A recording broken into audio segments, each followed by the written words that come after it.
Punjab and Haryana High Court orders removal of barricades at Shambhu border. The bench is of the view that it is causing inconvenience to the public. Punjab ਦੇ ਲੋਕ ਭਾਰਤ ਦੇ ਸ਼ਹਿਰੀ ਨੇ, ਜੇ ਤੁਹਾਡੀ version ਹੀ ਮੰਨ ਲਈ ਹੈ ਤੇ ਜੇ ਉਹਨਾਂ ਸ਼ਹਿਰੀਆਂ ਨੂੰ ਤੁਸੀਂ ਦਿੱਲੀ ਜਾਣ ਤੋਂ ਡੱਕਣ ਲਈ ਬੈਰੀਕੇਡ ਸਰਕਾਰ ਲਾ ਰਹੀ ਹੈ, ਉਹ ਤੁਹਾਨੂੰ ਇਲੀਗਲ ਨਜ਼ਰ ਨਹੀਂ ਆਉਂਦੇ, ਤੇ ਜੇ ਆਪਣੀਆਂ ਮੰਗਾਂ ਦੇ ਲਈ ਉੱਥੇ ਉਹ ਧਰਨਾ ਦੇ ਕੇ ਬੈਠੇ ਨੇ ਤੇ ਉਹ illegal. The Supreme Court had dismissed a petition filed by a Sikh body challenging 3 nominations made by Patna District Judge to Prabandhak Committee which manages the affairs of Takht Sri Harmandir Ji Patna Sahib, one of the 5 Takhts of Punjab. Gurdas Maan case.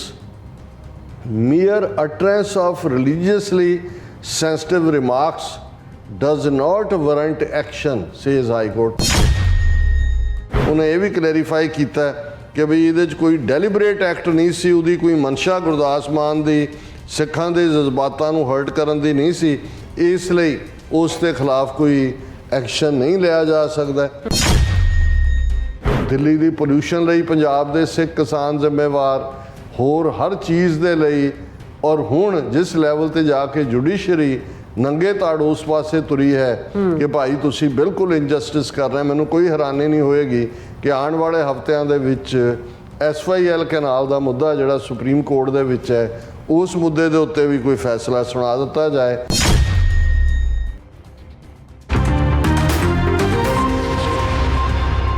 ਦਰਸ਼ਕੋ, break ਤੋਂ ਬਾਅਦ ਤੁਹਾਡਾ ਸਭ ਦਾ ਭਰਪੂਰ ਸਵਾਗਤ ਹੈ। ਸੋ viewers, ਗੱਲਬਾਤ ਕਰਨ ਜਾ ਰਹੇ ਹਾਂ ਦੂਸਰੇ ਸੈਗਮੈਂਟ ਦੇ ਵਿੱਚ ਕਿ ਬੀਜੇਪੀ ਦੀ ਸਰਕਾਰ ਸਿੱਖਾਂ ਦੇ ਖਿਲਾਫ ਜੰਗ ਨੂੰ ਅਗਲੇ ਪੜਾਅ ਤੇ ਲੈ ਗਈ ਹੈ। ਇਸ ਦੇ ਲਈ ਜੁਡੀਸ਼ਰੀ, ਪੁਲਿਸ ਅਤੇ ਮੀਡੀਆ ਦੀ ਦੁਰਵਰਤੋਂ ਕੀਤੀ ਜਾ ਰਹੀ ਹੈ ਔਰ ਹਾਲ ਹੀ ਵਿੱਚ ਜੁਡੀਸ਼ਰੀ ਦੇ ਸਿੱਖਾਂ ਦੇ ਖਿਲਾਫ 2-3 ਫੈਸਲੇ ਦੱਸਦੇ ਹਨ ਕਿ ਅੱਗੋਂ ਕੀ ਹੋਣ ਵਾਲਾ ਹੈ। ਸੋ ਇਸ ਬਾਰੇ ਆਪਾਂ ਗੱਲਬਾਤ ਕਰਨ ਜਾ ਰਹੇ ਹਾਂ। ਸੋ ਅਸੀਂ ਚਾਹਾਂਗੇ ਕਿ ਤੁਸੀਂ ਇਸੇ ਤਰ੍ਹਾਂ ਬਣੇ ਰਹਿਣਾ, ਦੇਖਣ ਸੁਣਨ ਲਈ, ਲਿਖਣ ਲਈ। ਤੁਹਾਡਾ ਸਭ ਦਾ ਬਹੁਤ ਬਹੁਤ ਧੰਨਵਾਦ ਜੀ। ਡਾਕਟਰ ਸਾਹਿਬ, ਕੀ ਕਹਿਣਾ ਚਾਹੋਗੇ?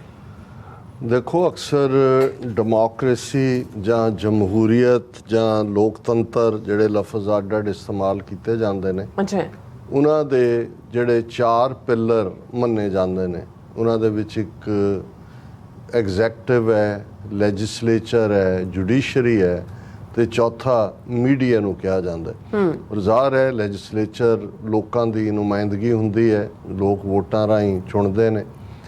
ਐਗਜ਼ੈਕਟਿਵ ਬਿਊਰੋਕਰੇਸੀ ਹੈ, ਜਿਹਦੇ ਥੱਲੇ ਜੋ ਵੀ ਲਾਅ ਹੈ ਜਾਂ ਕਾਨੂੰਨ ਹੈ ਉਹਨੂੰ ਲਾਗੂ ਕੀਤਾ ਜਾਣਾ। ਪਰ ਇਹਨਾਂ ਦੋਨਾਂ ਦੇ ਵਿੱਚ ਇੱਕ ਧੱਗੜ ਬਹੁ ਗਿਣਤੀ ਜੇ ਹੋਏ ਕਿਸੇ ਦੀ ਵੀ, ਉਹ ਜੁਡੀਸ਼ਰੀ 'ਚ ਹੋਏਗੀ ਤਾਂ ਜ਼ਾਹਰ ਹੈ, ਜੇ ਉਹ ਲੈਜਿਸਲੇਚਰ 'ਚ ਹੋਏਗੀ ਤੇ ਉਹ ਬਿਊਰੋਕਰੇਸੀ ਉਹਦੇ ਨਾਲ ਹੀ ਰਲ ਜਾਂਦੀ ਹੈ। ਤੇ ਫਿਰ ਜੁਡੀਸ਼ਰੀ ਦੇ ਜ਼ਿੰਮੇ ਹੁੰਦਾ ਹੈ ਕਿ ਵੀ ਉਹਨਾਂ ਨੇ ਦੇਖਣਾ ਹੁੰਦਾ ਹੈ ਕਿ ਵੀ ਕਾਨੂੰਨ ਜਿਹੜਾ ਉਹਦੀ ਸਪਿਰਿਟ ਹੈ ਕਾਨੂੰਨ ਦੀ, ਉਹਦੇ ਮੁਤਾਬਕ ਲਾਗੂ ਹੋ ਰਿਹਾ ਹੈ ਜਾਂ ਧੱਕੇ ਦੇ ਨਾਲ ਜਿਹੜਾ ਮੈਜੋਰੀਟੇਰੀਅਨਿਜ਼ਮ ਜਾਂ ਬਹੁ ਗਿਣਤੀਵਾਦ ਦੇ ਥੱਲੇ ਲੋਕਾਂ ਦੇ ਹੱਕਾਂ ਨੂੰ ਕੁਚਲਿਆ ਜਾ ਰਿਹਾ। ਔਰ ਇਸ ਸਾਰੇ ਦੇ ਉੱਤੇ ਮੀਡੀਆ ਇੱਕ ਨਿਰਪੱਖ ਜਿਹੜਾ ਆਪਣਾ ਰੋਲ ਅਦਾ ਕਰ ਰਿਹਾ ਹੁੰਦਾ, ਜਿਹੜਾ ਸੱਚ ਨੂੰ ਸੱਚ ਬਿਆਨਣਾ ਉਸ ਦੇ ਜ਼ਿੰਮੇ ਹੁੰਦਾ ਹੈ, ਤਾਂ ਕਿ ਲੋਕਾਂ ਦੇ ਵਿੱਚ ਅਵੇਅਰਨੈਸ ਹੋਏ ਔਰ ਕਿਸੇ ਦੇ ਨਾਲ ਧੱਕਾ ਨਾ ਹੋਏ। ਹੁਣ ਜਦੋਂ ਲੋਕਤੰਤਰ ਅਥੋਰੀਟੇਰੀਅਨ ਬਣ ਜਾਂਦੇ ਨੇ ਜਾਂ ਤਾਕਤ ਇੱਕ ਹੱਥਾਂ 'ਚ ਜਾਣੀ ਸ਼ੁਰੂ ਹੁੰਦੀ ਹੈ, ਕੋਈ ਇਹ ਮੈਟਰ ਨਹੀਂ ਕਰਦਾ ਕਿ ਉਹਨਾਂ ਨੇ ਫੌਜ ਦਾ ਕੋਈ ਚੀਫ ਜਿਹੜਾ ਉਹ ਕੂਹ ਕਰਕੇ ਪਾਵਰ ਹਥਿਆਉਂਦਾ ਹੈ ਜਾਂ ਲੋਕਾਂ ਨੂੰ ਇਸ ਹੱਦ ਤੱਕ ਕਰੇਜ਼ੀ ਕਰ ਦਿੱਤਾ ਜਾਂਦਾ ਇੱਕ ਤਬਕੇ ਦੇ ਖਿਲਾਫ, ਇੱਕ ਵਰਗ ਦੇ ਖਿਲਾਫ, ਉਸ ਵਰਗ ਨੂੰ ਤੁਹਾਡੀਆਂ ਸਾਰੀਆਂ ਇਲਸ ਦੇ ਲਈ, ਬਿਮਾਰੀਆਂ ਦੇ ਲਈ ਜਾਂ ਜੋ ਤੁਹਾਨੂੰ ਮੁਸ਼ਕਿਲਾਂ ਨੇ ਉਹਨਾਂ ਲਈ ਜ਼ਿੰਮੇਵਾਰ ਠਹਿਰਾਇਆ ਜਾਂਦਾ ਹੈ, ਤੇ ਫਿਰ ਵੋਟਾਂ ਰਾਹੀਂ ਉਹ ਚੁਣੇ ਜਾਂਦੇ ਨੇ। ਜਿਵੇਂ ਹਿਟਲਰ ਦੀ ਉਦਾਹਰਣ ਹੈ ਕਿ socialist republic of Germany, Hitler ਵੋਟਾਂ ਦੇ ਨਾਲ ਹੀ ਉਸ ਦੀ ਔਰ ਉਹਦੀ ਪਾਰਟੀ ਨਾਜ਼ੀ ਪਾਰਟੀ ਜਿੱਤੀ ਸੀ। ਫਿਰ ਜਦੋਂ ਉਹਨਾਂ ਦੇ ਕੋਲ ਮੈਜੋਰਿਟੀ ਆ ਜਾਂਦੀ ਹੈ, ਉਹਨੂੰ ਬਰੂਟ ਮੈਜੋਰਿਟੀ 'ਚ ਕਨਵਰਟ ਕਰਦੇ ਨੇ। ਸਰਕਾਰ ਦੇ ਕੋਲ ਪੁਲਿਸ ਔਰ ਜੁਡੀਸ਼ਰੀ ਦੇ ਉੱਤੇ ਵੀ ਉਹ ਪ੍ਰਭਾਵਿਤ ਕਰਦੇ ਨੇ ਔਰ ਲੋਕਾਂ ਦੇ ਵਿੱਚ ਇੱਕ ਡਰ ਸਹਿਮ ਪੈਦਾ ਕਰਦੇ ਨੇ ਔਰ ਇੱਕ ਖਾਸ ਕਿਸਮ ਦਾ ਇੱਕ ਵਲਵਲਾ ਜਾਂ ਇੱਕ ਜਨੂਨ ਪੈਦਾ ਕੀਤਾ ਜਾਂਦਾ ਹੈ, ਜਿਹਦੇ ਰਾਹੀਂ ਫਿਰ ਮੌਬਸ ਜਿਹੜੀਆਂ ਨੇ ਉਹ ਆਫ ਦੇਅਰ ਓਨ ਜਿਹੜਾ ਹੈ ਉਹ ਵਿਜੀਲਾਂਟੇ ਗਰੁੱਪ ਹੀ ਲਾਅ ਐਨਫੋਰਸਰ ਬਣ ਜਾਂਦੇ ਨੇ।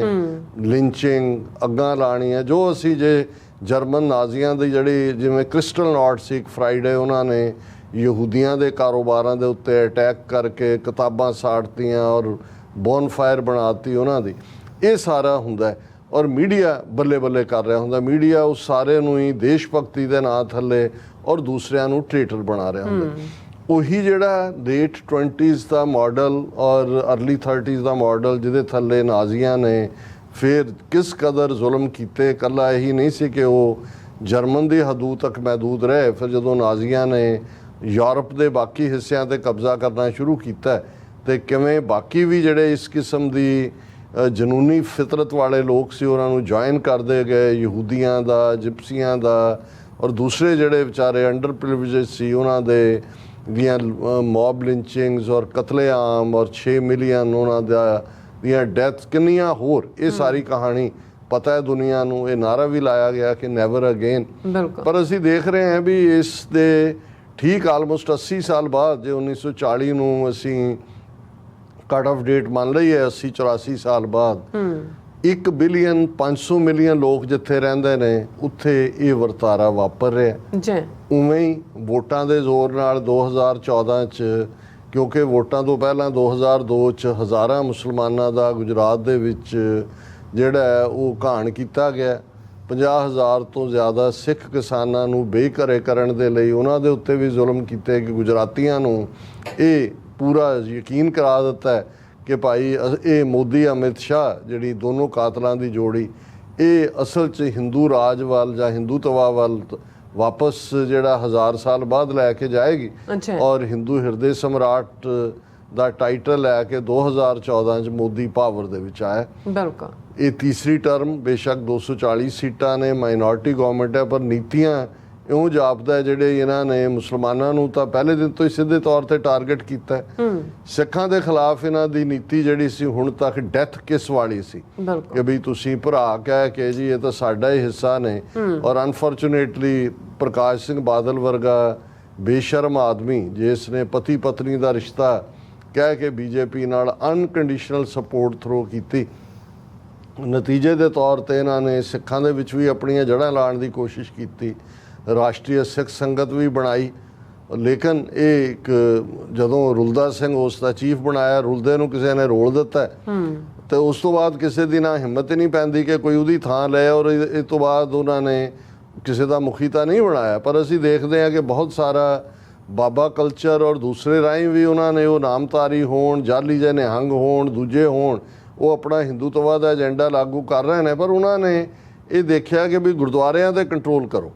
ਔਰ ਅਸੀਂ ਦੇਖਦੇ ਹਾਂ ਕਿ ਅੱਜ ਤਖਤ ਹਜ਼ੂਰ ਸਾਹਿਬ ਹੋਏ, ਪਟਨਾ ਸਾਹਿਬ ਹੋਏ, ਦਿੱਲੀ ਕਮੇਟੀ ਹੋਏ, ਹਰਿਆਣਾ ਕਮੇਟੀ ਹੋਏ, ਜਿਹੜੇ ਵੱਡੇ ਬਜਟ ਵਾਲੀਆਂ ਇਹ ਨੇ, ਇਹ ਸਿੱਧੇ ਤੌਰ ਤੇ RSS ਦੇ ਹੱਥ 'ਚ ਜਾ ਚੁੱਕੀਆਂ ਨੇ।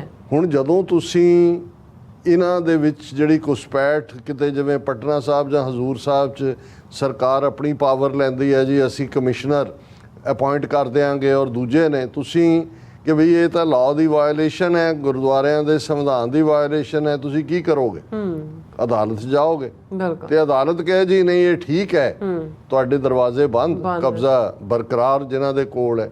ਇਸੇ ਤਰ੍ਹਾਂ ਜੇ ਕਿਸਾਨਾਂ ਦੇ ਨਾਲ ਧੱਕਾ ਹੋਇਆ, 3 ਖੇਤੀ ਕਾਨੂੰਨ ਤਾਂ ਵਾਪਸ ਲੈ ਲਏ ਤੇ MSP ਦਾ ਜਿਹੜਾ ਵਾਅਦਾ ਸੀ ਮਿਨੀਮਮ ਸਪੋਰਟ ਪ੍ਰਾਈਸ ਦਾ ਉਹ ਲਾਗੂ ਨਹੀਂ ਹੋਇਆ। ਸੋ ਜ਼ਾਹਰ ਹੈ ਕਿਸਾਨ ਜਥੇਬੰਦੀਆਂ ਪ੍ਰਮੁੱਖ ਤੌਰ ਤੇ ਸ਼ੰਭੂ ਜਾ ਕੇ ਬੈਠ ਗਈਆਂ, ਮੋਰਚਾ ਚੱਲ ਰਿਹਾ ਅਜੇ ਵੀ। ਔਰ ਇਹਨਾਂ ਪੰਜਾਬ ਜਿਹੜੀਆਂ ਪਾਰਲੀਮੈਂਟ ਦੀਆਂ ਚੋਣਾਂ ਹੋਈਆਂ ਇਸ ਦੌਰਾਨ ਪੰਜਾਬ ਦੇ ਵਿੱਚ ਕਿਸਾਨ ਜਥੇਬੰਦੀਆਂ ਨੇ BJP ਦੇ ਉਮੀਦਵਾਰਾਂ ਨੂੰ ਪਿੰਡਾਂ ਦੇ ਵਿੱਚ ਨਹੀਂ ਵੜਨ ਦਿੱਤਾ।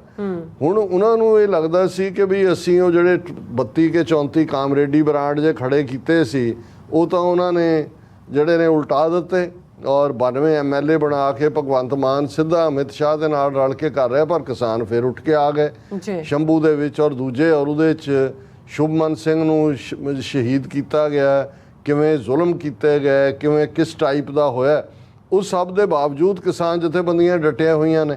ਹੁਣ ਇਹਨਾਂ ਨੂੰ ਜਦੋਂ ਮੀਡੀਆ ਰਾਹੀਂ ਵੀ ਇਹ ਪਹਿਲਾਂ ਪ੍ਰਚਾਰ ਕਿ ਜੀ ਇਹ ਤਾਂ obstruction ਹੈ, ਦੂਜਾ ਤੀਜਾ, ਹੁਣ ਅਸੀਂ ਦੇਖ ਰਹੇ ਹਾਂ ਕਿ ਵੀ ਕਿਵੇਂ ਸਿੱਧੇ ਤੌਰ ਦੇ ਉੱਤੇ ਜੁਡੀਸ਼ਰੀ ਰਾਹੀਂ ਜਿਹੜਾ ਉਹ ਆਵਾਜ਼ ਨੂੰ ਕੁਚਲਿਆ ਜਾ ਰਿਹਾ। 3 ਖਬਰਾਂ ਆਲਮੋਸਟ ਮੈਂ ਡਿਸਕਸ ਕਰਾਂਗਾ ਔਰ ਇੱਕ ਇਸ ਨਾਲ ਜੁੜਿਆ ਹੋਇਆ ਜਿਵੇਂ ਗੁਰਦਾਸ ਮਾਨ ਜਿਹੜਾ ਲਾਡੀ ਸ਼ਾਹ ਦਾ ਭਗਤ ਵੀ ਤੇ ਦੇਵੀ ਦਾ ਭਗਤ ਵੀ ਤੇ ਪੰਜਾਬੀ ਜ਼ਬਾਨ ਦੇ ਹਿੰਦੀ ਨੂੰ ਵੀ ਮਾਸੀ ਕਹਿਣ ਵਾਲਾ ਤੇ ਮਾਂ ਨਾਲੋਂ ਮਾਸੀ ਨੂੰ ਜ਼ਿਆਦਾ ਕਹਿਣ ਵਾਲਾ, ਉਸਨੇ ਪਿਛਲੇ ਕੁਝ ਸਮਾਂ ਪਹਿਲਾਂ ਇੱਕ ਆਪਣਾ ਜਿਹੜੀ ਉਹ ਪ੍ਰੈਜੈਂਟੇਸ਼ਨ ਦੇ ਰਿਹਾ ਸੀ, ਉਹਦੇ 'ਚੋਂ ਲਾਡੀ ਸ਼ਾਹ ਜਿਹੜਾ ਉਹ ਹੁੱਕਾ ਚਿਲਮ ਪੀਣ ਵਾਲਾ ਨਸ਼ੇੜੀ ਜਿਹਦੇ ਜਾ ਕੇ ਉੱਥੋਂ ਦਰਗਾਹ ਤੋਂ ਭੇਟਾ ਇਕੱਠੀ ਕਰਕੇ ਮੁੜ ਜਾਂਦਾ, ਉਹਦੇ ਬਾਰੇ ਕਿਹਾ ਜੀ ਇਹ ਲਾਡੀ ਸ਼ਾਹ ਕੋ ਮਾੜਾ ਮੋਟਾ ਬੰਦਾ ਨਹੀਂ ਹੈ, ਇਹ ਤਾਂ ਗੁਰੂ ਅਮਰਦਾਸ ਦੇ ਖਾਨਦਾਨ ਭੱਲਾ ਟੱਬਰ ਨਾਲ ਔਰ ਇਹ ਗੁਰੂਆਂ ਦਾ ਉਹ, ਉਸ ਦੇ ਉੱਤੇ ਵੀ ਹਾਈ ਕੋਰਟ ਦੇ ਵਿੱਚ ਇਹਦੇ ਖਿਲਾਫ ਪਟੀਸ਼ਨ ਕੀਤੀ ਗਈ ਕਿ ਭਾਈ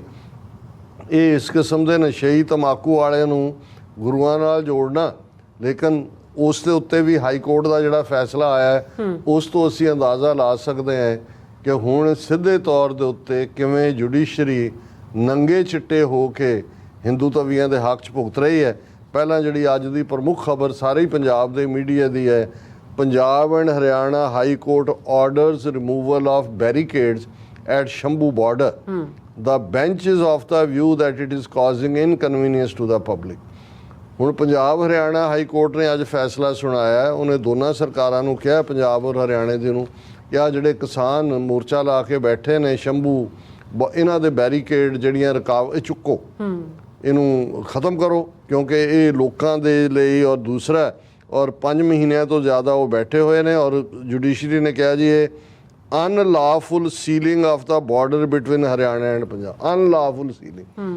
ਹੁਣ ਜੇ ਹਰਿਆਣੇ ਦੀ ਸਰਕਾਰ ਦਿੱਲੀ ਜਾਣ ਦੇ ਲਈ ਰੋਕਣ ਦੇ ਲਈ ਉੱਥੇ ਬੈਰੀਕੇਡ ਔਰ ਸੜਕਾਂ ਪੱਟਦੇ ਔਰ ਕਿੱਲ ਗੱਡਦੇ ਜਾਂ ਦੂਜੇ, ਉਦੋਂ ਕੋਰਟ ਨੂੰ ਨਜ਼ਰ ਨਹੀਂ ਆਇਆ ਕਿ ਵੀ ਦਿੱਲੀ ਰਾਜਧਾਨੀ ਹੈ, ਪੰਜਾਬ ਦੇ ਲੋਕ ਭਾਰਤ ਦੇ ਸ਼ਹਿਰੀ ਨੇ, ਜੇ ਤੁਹਾਡੀ ਵਰਜ਼ਨ ਹੀ ਮੰਨ ਲਈ ਹੈ ਤੇ ਜੇ ਉਹਨਾਂ ਸ਼ਹਿਰੀਆਂ ਨੂੰ ਤੁਸੀਂ ਦਿੱਲੀ ਜਾਣ ਤੋਂ ਡੱਕਣ ਲਈ ਬੈਰੀਕੇਡ ਸਰਕਾਰ ਲਾ ਰਹੀ ਹੈ, ਉਹ ਤੁਹਾਨੂੰ ਇਲੀਗਲ ਨਜ਼ਰ ਨਹੀਂ ਆਉਂਦੇ, ਤੇ ਜੇ ਆਪਣੀਆਂ ਮੰਗਾਂ ਦੇ ਲਈ ਉੱਥੇ ਉਹ ਧਰਨਾ ਦੇ ਕੇ ਬੈਠੇ ਨੇ ਤੇ ਉਹ ਇਲੀਗਲ, ਔਰ ਇਹ ਕਹਿ ਰਹੇ ਨੇ ਕਿ ਵੀ ਇਹ ਜਿਹੜਾ ਜੁਡੀਸ਼ੀਅਲ ਸਕੈਨਰ ਦੇ ਥੱਲੇ ਆਇਆ, ਔਰ ਉਹਨਾਂ ਨੇ ਪੰਜਾਬ ਹਰਿਆਣਾ ਹਾਈ ਕੋਰਟ ਨੇ ਕਿਹਾ ਉਹਨਾਂ ਦੀ ਬੰਚ ਆਫ ਪਟੀਸ਼ਨ ਜਿਹੜੀਆਂ ਸੀ, ਅਜੇ ਡੀਟੇਲ ਆਰਡਰ ਨਹੀਂ ਆਇਆ ਪਰ ਮੁੱਖ ਤੌਰ ਦੇ ਉੱਤੇ ਇਹੀ ਹੈ, ਉਹਨਾਂ ਨੇ ਕਿਹਾ ਜੀ ਕਿ ਪੰਜਾਬ ਔਰ ਹਰਿਆਣਾ ਨੂੰ the bench had made it clear ਕਿ ਭਈ ਇਹ ਸਾਰਾ ਜਿਹੜਾ ਇਸ ਨੂੰ ਚੁਕਵਾਇਆ ਜਾਏ।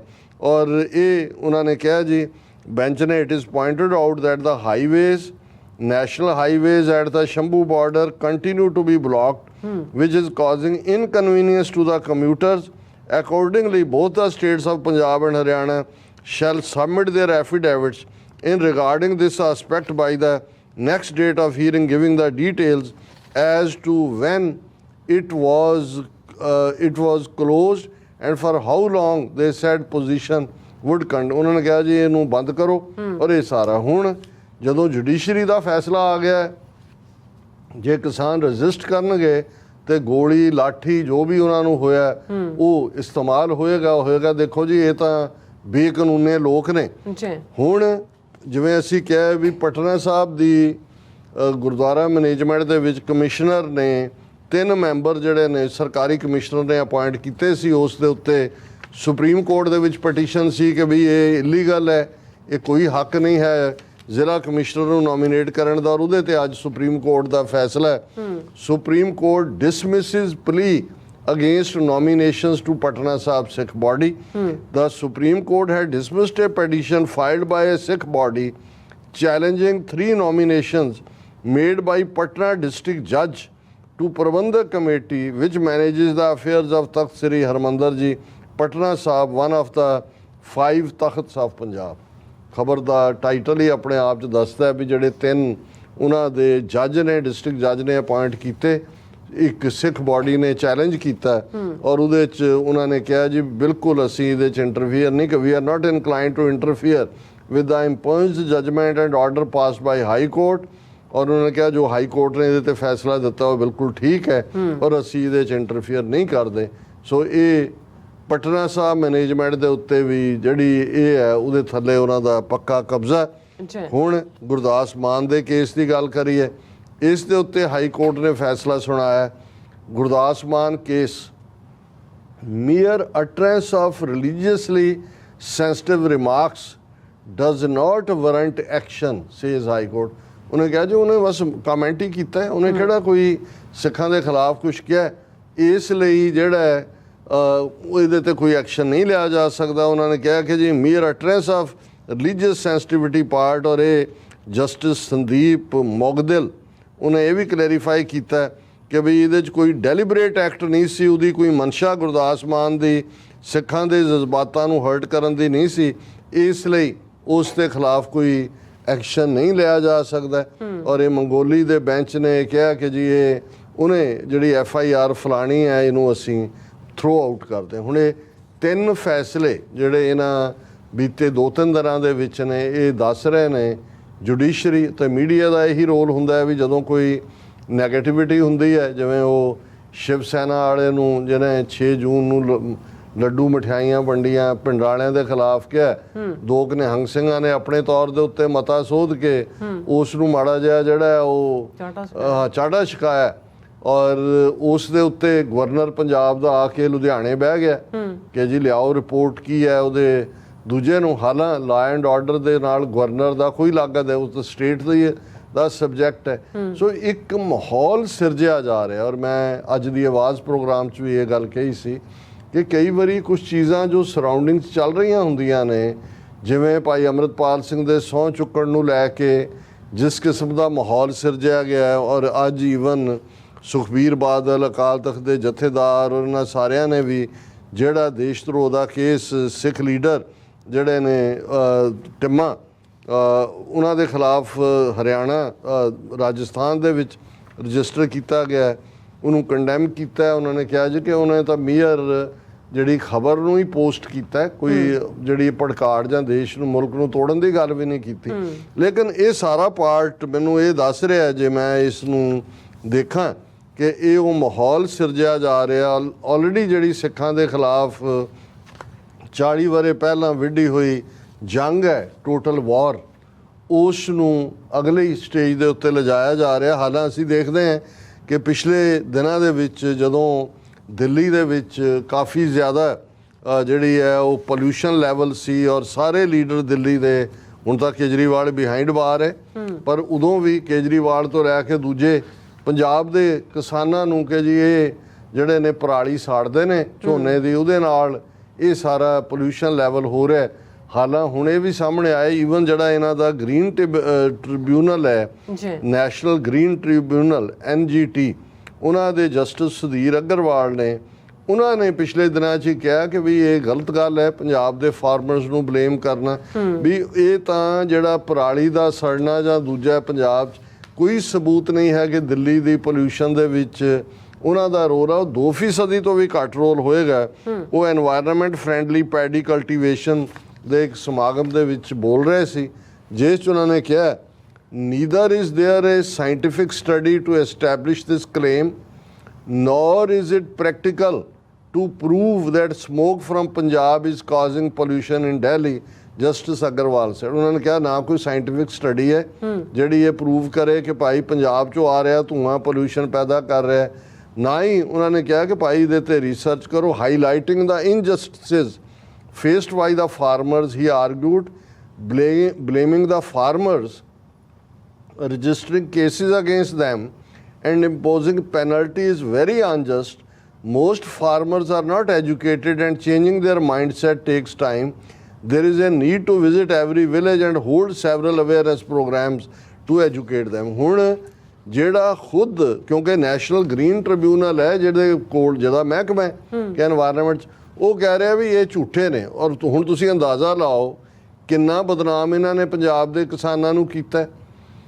ਫਿਰ ਇੱਕ ਪੰਜਾਬ ਦਾ ਕਿਸਾਨ ਲੀਡਰ ਹੀ ਕਹਿ ਰਿਹਾ ਸੀ, ਕਹਿੰਦਾ ਵੀ ਜੇ ਪੰਜਾਬ ਦਾ ਧੂੰਆਂ ਜਿਹੜਾ ਪਰਾਲੀ ਦਾ ਉਹਨੇ ਹੀ ਦਿੱਲੀ ਦਾ ਪੋਲਿਊਸ਼ਨ ਲੈਵਲ ਖਰਾਬ ਕਰਨਾ ਹੈ ਤੇ ਉਹ ਪੰਜਾਬ 'ਚੋਂ ਉੱਡਦਾ ਹੈ, ਪੰਜਾਬ 'ਚ ਕਿਉਂ ਨਹੀਂ ਉਸ ਲੈਵਲ ਦਾ ਪੋਲਿਊਸ਼ਨ ਲੈਵਲ? ਇਹਦਾ ਮਤਲਬ ਹੈ ਵੀ ਇਹ ਗੱਲ ਝੂਠੀ ਹੈ ਔਰ ਬਲੇਮ ਗੇਮ ਵੀ ਰਹੀ। ਔਰ ਭਗਵੰਤ ਮਾਨ ਵਰਗੇ ਉਹ ਜਾ ਕੇ ਦਿੱਲੀ ਕਹਿੰਦਾ ਜੀ ਇਹ ਜਿਹੜਾ ਮਿਨੀਮਮ ਸਪੋਰਟ ਪ੍ਰਾਈਸ ਝੋਨੇ ਨੂੰ ਦਿੱਤਾ ਜਾਂਦਾ ਇਹ ਬੰਦ ਕਰ ਦਿਓ, ਆਪੇ ਹੀ ਕਿਸਾਨ ਹਟ ਜਾਣਗੇ। ਔਰ ਕੇਸ ਕਿੰਨੇ ਪੰਜਾਬ 'ਚ ਕਿੰਨੇ ਕੇਸ ਰਜਿਸਟਰ ਕੀਤੇ ਹੋਏ ਨੇ ਪਰਾਲੀ ਸਾੜਨ ਦੇ। ਹਾਲਾਂਕਿ ਕਿਸਾਨਾਂ ਨੇ ਕਿਹਾ ਜੀ ਸਾਨੂੰ ਕੋਈ ਚਾਅ ਨਹੀਂ ਹੈ, ਤੁਸੀਂ ਆਲਟਰਨੇਟ ਪ੍ਰਬੰਧ ਕਰੋ ਕਿ ਭਾਈ ਅਸੀਂ ਕਿੱਥੇ ਰੱਖੀਏ ਪਰਾਲੀ ਨੂੰ, ਕੀ ਕਰੀਏ, ਕੋਈ ਉਹਨੂੰ ਰੀਯੂਟਿਲਾਈਜ਼ ਜਾਂ ਜੇ ਇਸ ਨੂੰ ਰੀਸਾਈਕਲ ਕਰਨ ਦੀ ਲਾਈਨ ਜਿਵੇਂ ਬਹੁਤ ਸਾਰੇ ਥਾਵਾਂ ਦੇ ਉੱਤੇ ਹੈ।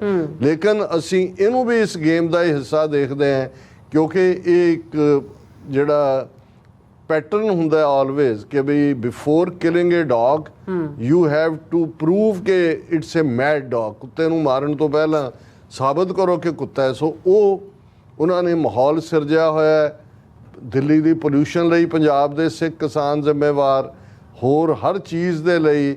ਔਰ ਹੁਣ ਜਿਸ ਲੈਵਲ ਤੇ ਜਾ ਕੇ ਜੁਡੀਸ਼ਰੀ ਨੰਗੇ ਤਾੜ ਉਸ ਪਾਸੇ ਤੁਰੀ ਹੈ ਕਿ ਭਾਈ ਤੁਸੀਂ ਬਿਲਕੁਲ ਇਨਜਸਟਿਸ ਕਰ ਰਹੇ, ਮੈਨੂੰ ਕੋਈ ਹੈਰਾਨੀ ਨਹੀਂ ਹੋਏਗੀ ਕਿ ਆਉਣ ਵਾਲੇ ਹਫ਼ਤਿਆਂ ਦੇ ਵਿੱਚ SYL ਕੈਨਾਲ ਦਾ ਮੁੱਦਾ ਜਿਹੜਾ ਸੁਪਰੀਮ ਕੋਰਟ ਦੇ ਵਿੱਚ ਹੈ, ਉਸ ਮੁੱਦੇ ਦੇ ਉੱਤੇ ਵੀ ਕੋਈ ਫੈਸਲਾ ਸੁਣਾ ਦਿੱਤਾ ਜਾਏ। ਜਿਹੜੀ ਚੀਜ਼ ਸਾਹਮਣੇ ਨਜ਼ਰ ਆ ਰਹੀ ਹੈ ਹੁਣ, ਇਹ ਸਿੱਖ ਕੌਮ ਨੇ ਦੇਖਣਾ ਹੈ ਕਿ ਭਾਈ ਦੁਸ਼ਮਣ ਤਾਂ ਆਲਰੇਡੀ ਉਹਨਾਂ ਨੇ ਨੈਕਸਟ ਫੇਜ਼ ਦੀ ਤਿਆਰੀ ਜਿਹੜੀ ਹੈ ਉਹ ਕੀਤੀ ਹੋਈ ਹੈ, ਤੇ ਅਸੀਂ ਕਿੱਥੇ ਖੜੇ ਹਾਂ। ਜੀ ਡਾਕਟਰ ਸਾਹਿਬ, ਬਿਲਕੁਲ। ਸੋ ਇੱਥੇ ਲੈਣਾ ਬ੍ਰੇਕ, ਔਰ ਬ੍ਰੇਕ ਤੇ ਵਿਊਅਰਸ ਦੱਸਣ ਇਸੇ ਤਰ੍ਹਾਂ ਬੜੇ ਰਹਿਣਾ। ਮਿਲਦੇ ਹਾਂ ਛੋਟੇ ਜਿਹੇ ਬ੍ਰੇਕ ਤੋਂ ਬਾਅਦ।